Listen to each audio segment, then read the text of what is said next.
double declining method. The main concept behind this method is that the assets are more productive when they are new and they become less productive when they are older. Also, another perspective is that an asset requires less maintenance, which means less expenses, during their initial usage. And as it gets older, the maintenance expenses increase.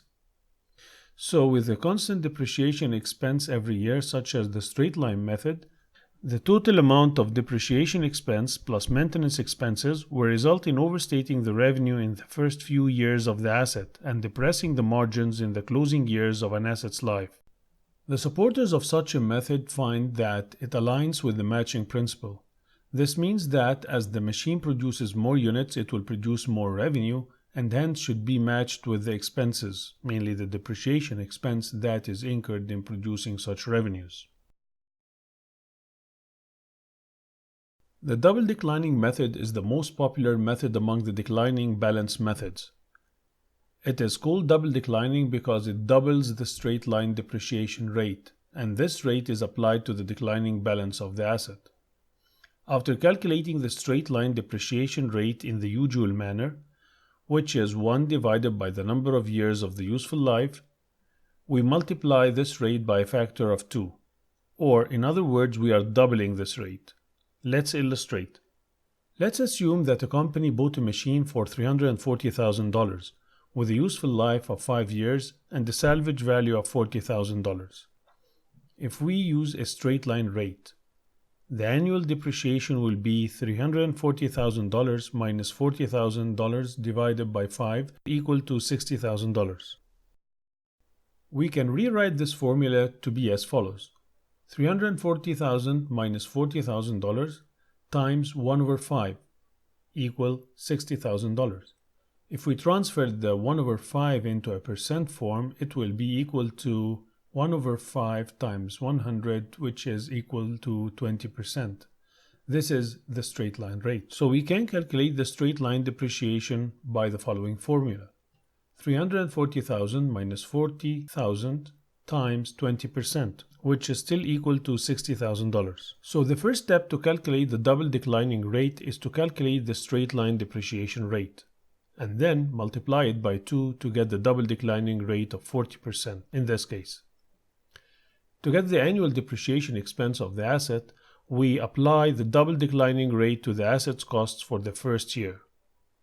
Note that we apply the double declining rate to the asset's net book value, not the depreciable amount of the asset as used in other methods, such as the straight line and the units of output methods. We continue to calculate the depreciation expense until the asset's net book value is equal to the salvage value, and thereafter there will be no depreciation expense. To illustrate how to calculate the annual depreciation using the double declining method, we will use a table as follows. For year 1, depreciation expense is calculated by multiplying the net book value at year 0, which is $340,000, by 40%, which is equal to $136,000. Accumulated depreciation of year 1 is equal to the depreciation expense, as there is no previous balance in the accumulated depreciation account. The asset's net book value at year 1 is calculated by subtracting $136,000 from $340,000 to get $204,000. Again, it should be noted that the depreciation rate under this method is applied to the net book value of the asset at the beginning of each year and not the cost or depreciable value of the asset. For year 2, depreciation expense is calculated by multiplying the asset's net book value in year 1, which is $204,000, by 40% to be equal to $81,600.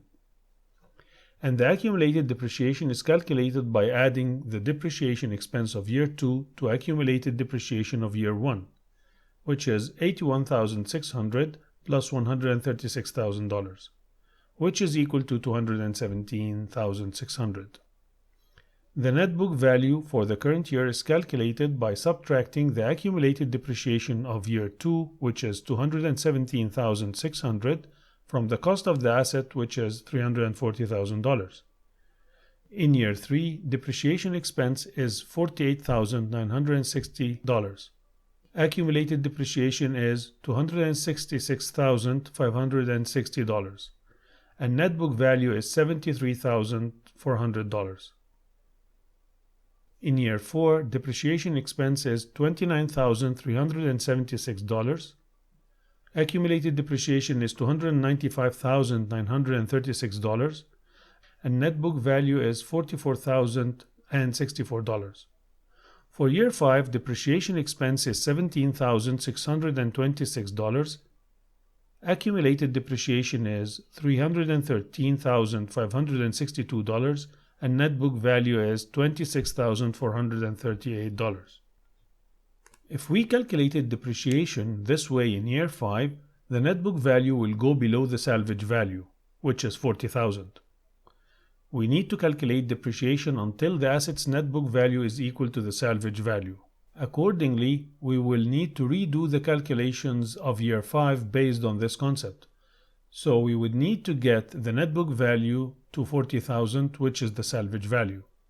To reach this net book value, we need to subtract only $4,064 as depreciation expense. How does this affect the income statement? In the early years, the depreciation expense will be very high and hence net income will be less. While years pass, the depreciation expense will decrease tremendously.